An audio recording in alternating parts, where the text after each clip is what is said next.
They noticed her long before they noticed the cold.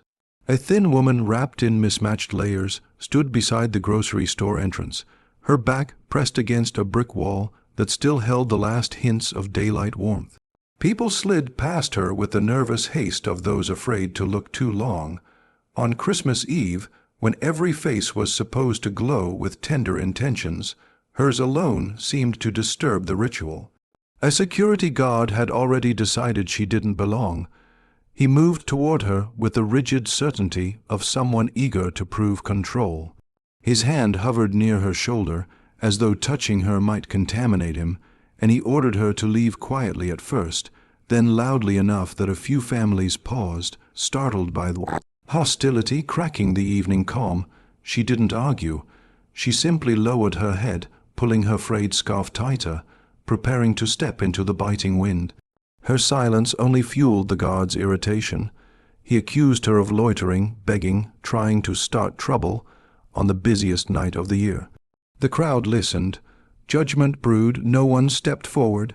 Not until a man in a worn naval jacket approached, carrying nothing but a small brown bag of groceries and the weight of a past he rarely spoke about. He paused only because of her stillness, an almost fragile refusal to meet the guard's eyes. Something about her posture tugged at a dim memory from years past.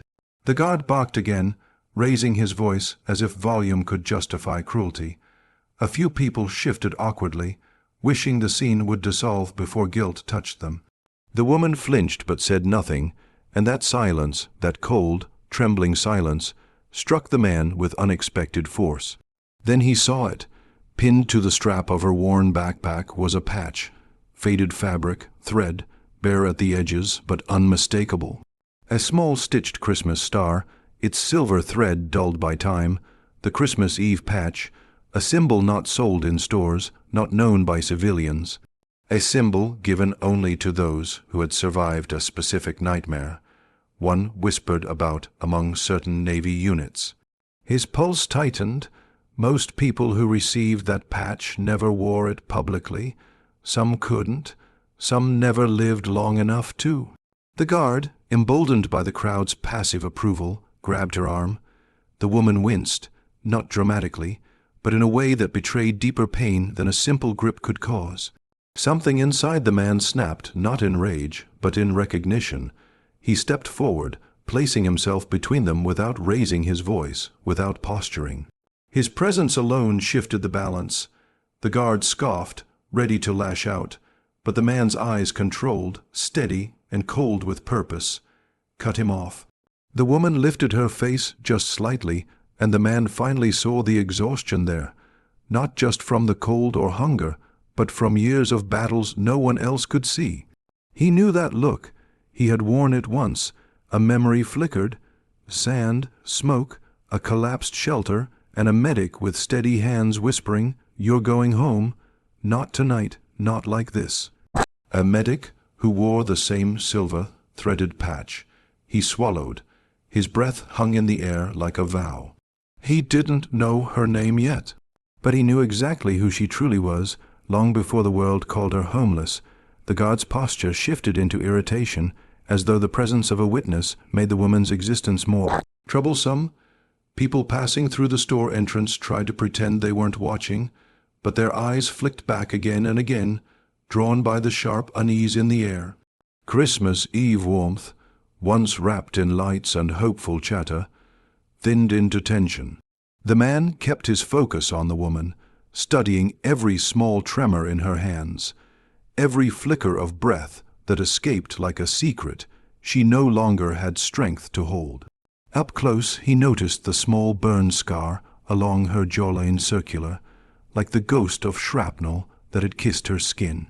He knew the shape. He had felt a similar burn once before. She attempted to stand straighter, to show she needed no one, but the slight buckle in her knees betrayed her. The guard mistook her wobble for defiance. "I said move." He snapped, louder now, as if volume could mask insecurity. Still, the woman didn't speak. She simply braced herself against the chill wind creeping down the street, the kind of wind that turned breath into smoke and silence into something painful. The man's attention dropped once more to the small patch on her backpack, a star stitched in silver thread, weathered and faded by desert sand and time. The Christmas Eve patch. Only a handful of people in the world carried it. It symbolized a mission that had altered the course of several lives, including his own. A night marked by dust, fire, a collapsed compound, and a medic who stayed behind in the rubble to stabilize the wounded until they could be evacuated. His pulse tightened as memories blurred with the present. The guard, noticing the man's hesitation, stepped between them with unnecessary force. "She does this every holiday," he said, trying to justify himself to the small crowd. "Same excuses, same trouble, I know her type." The words landed like blows. The man's jaw tightened not with anger, but with something deeper, quieter, heavier. He positioned himself slightly closer to the woman, as though forming a silent shield no one had asked him to build. "She's not a type," he said, his voice low enough that only the guard and the woman could hear. "She's a person, and she's not trespassing. She's trying to stay upright." The guard rolled his eyes and reached toward her again. The woman flinched, shrinking into herself, tightening her grip on the backpack containing the last fragments of her life. That tiny patch, the one piece of her story, she never sold or lost, glinted faintly under the store's fluorescent lights. The man's breath caught. He remembered the voice of the medic that night, calm amidst chaos, her hands moving faster than fear. Her refusing evacuation until every wounded SEAL had been lifted out. A Christmas Eve no one forgot. He looked at the woman again, closer now. Under the dirt, under the exhaustion, under the frostbitten determination, he saw her. Recognition struck so hard he almost swayed. The guard noticed none of this. He lunged forward again, but before he could touch her, the woman's strength faltered. Her eyes fluttered, her body listing sideways as she slid toward the cold pavement. No dramatic collapse, just a quiet surrender, like a flame burning low. The man reached her before she hit the ground. The guard stumbled back, startled. The crowd froze as the woman's head rested against the man's arm, breath shallow, skin pale beneath the streetlight glow. A whisper of panic rippled through the onlookers, a collective realization that this was no longer a confrontation. This was danger. "Easy," the man murmured, steady and instinctive, though she was barely conscious enough to hear. Her fingers twitched, brushing the patch as if afraid it might fall away. And in that fragile motion, the final truth sank in. This wasn't a stranger. This was the medic who once saved his life. Snow began to drift in soft, indifferent flakes, settling on the woman's shoulders as if the night itself wished to hide her from further harm. The crowd, moments ago eager for spectacle, shrank into embarrassed quiet. People exchanged guilty glances, suddenly aware of how easily they had allowed cruelty to perform itself in public. The man steadied her as she leaned against him, her breath shallow, her skin cold enough for concern to surge through him like a reflex honed on battlefields. She tried to push herself upright, but the tremor in her limbs betrayed a dangerous level of weakness. Hunger, cold, exhaustion, perhaps worse. He reached for her backpack, intending only to keep it from falling, but she reacted instantly. Her hand shot up, fragile yet fiercely protective, fingers clutching the strap, as if it held the last boundary she still controlled. Her eyes fluttered open, and in their dim, fading clarity, he saw years of vigilance carved into her expression. "I won't take anything," he murmured, knowing she barely heard him. The guard, unsettled by how quickly the situation had changed, hovered at the edges of the scene. His earlier confidence drained away, replaced with the uncomfortable realization that he had misjudged everything. But instead of stepping forward to offer help, he stepped back, unwilling to confront his own guilt. The man eased the woman into a seated position against the wall. She gasped softly, a sound so small yet filled with the kind of pain that years in uniform had taught him to recognize. "Stay with me," he whispered, though the plea trembled inside his chest rather than in his voice. He studied her, searching for confirmation, for undeniable proof that she was who he suspected. Her features had thinned, sharpened by years of surviving in shadows. Her hair, once tied back with military precision, now fell in tangled strands across her face. But beneath the fatigue, beneath the layers life had carved into her, lay a familiar steadiness. A woman who had once moved through chaos like a lighthouse in a storm. A medic who had saved 6 men with shaking hands and absolute determination, him included. He remembered lying half conscious under a collapsed wall, smoke choking the air, the world narrowing into darkness. And then her voice, calm, steady, a voice that promised survival when the world felt like it was ending. A voice he hadn't heard in years.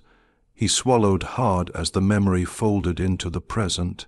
She shivered violently, the cold gnawing at what little strength remained in her. The man removed his jacket without hesitation and wrapped it around her shoulders. The gesture was gentle, careful not to startle her again. When the warmth touched her, her expression flickered with something almost like disbelief, an emotion she had long ago taught herself not to feel. The guard finally cleared his throat. "Should I call someone?" The man turned his head toward him, not angrily, but with a quiet disappointment that burned deeper than fury ever could. "Yes," the man said, "call for medical support." The guard hesitated, guilt reddening his face. "I didn't know she was."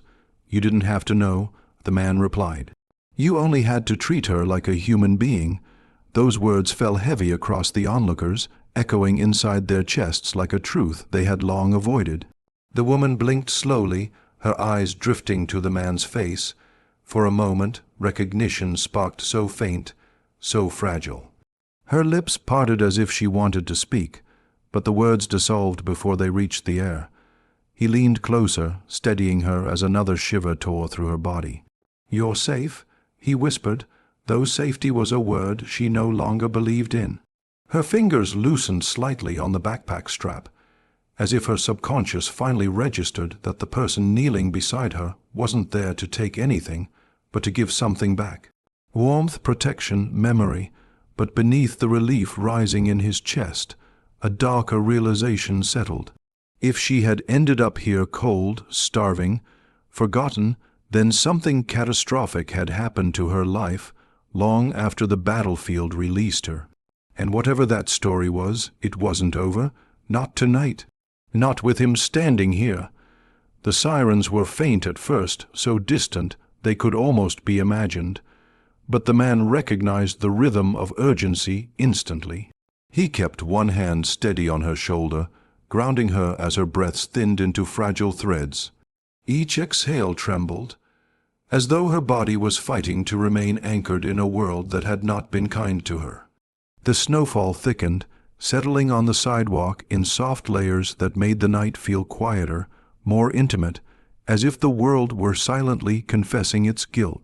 The crowd had dispersed into small clusters, whispering behind gloved hands, shame settling over them like frost. No one dared to step closer now, not because of fear, but because they finally understood they had failed her long before she collapsed. The woman's eyelids flickered again. Her gaze rose toward him, unfocused but searching. There was something she was trying to remember, maybe his face, maybe his voice, maybe a night lit by fire and dust when she had knelt over him, refusing to abandon him to the darkness. He leaned slightly closer so she wouldn't struggle. "It's all right," he whispered, his voice steady, though his heart felt unsteady in his chest. "Help is coming."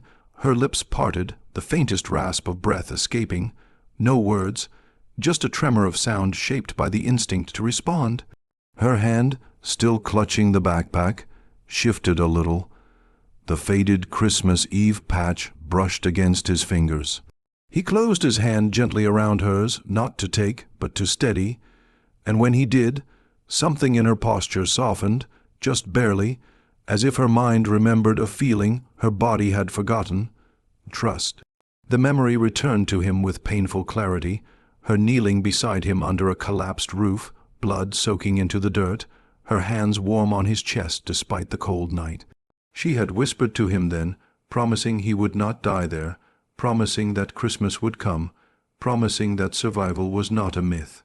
And when he later learned she had been injured during the extraction, he had tried to find her, but she had disappeared into the quiet edges of military records and life itself.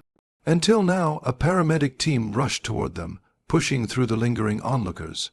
One knelt quickly, assessing the woman's condition with practiced movements. Hypothermic, he murmured, severely, malnourished, "We need to get her inside the unit immediately."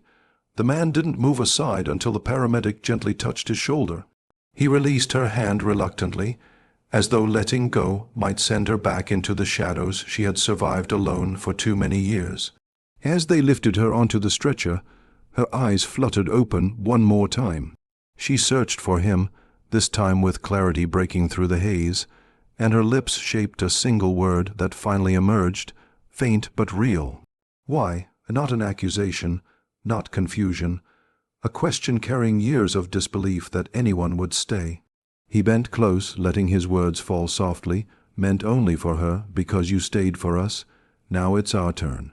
Her breath caught, and for the first time that night, something inside her loosened, an invisible weight, a long, held tension, a belief that no one would ever come back for her.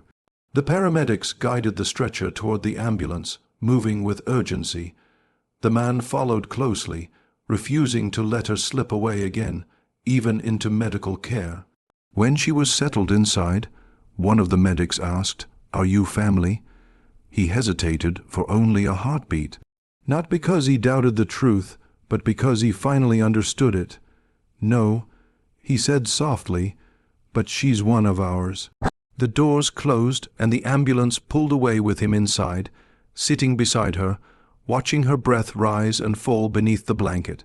The city lights blurred against the windows, smearing into streaks of gold and white, as if the world itself was trying to rewrite the ending she had been living. She would not return to the cold, not tonight, not again. He didn't know how many battles life had carved into her since their last Christmas Eve together, but he knew this. Whatever came next, she would not face it alone. On a night meant for miracles, he had found the one person who once saved him, and now, finally, he had the chance to save her back. And for the first time in years, the woman with the faded Christmas Eve patch closed her eyes not in fear, but in the fragile, unfamiliar warmth of being seen, being remembered, being home.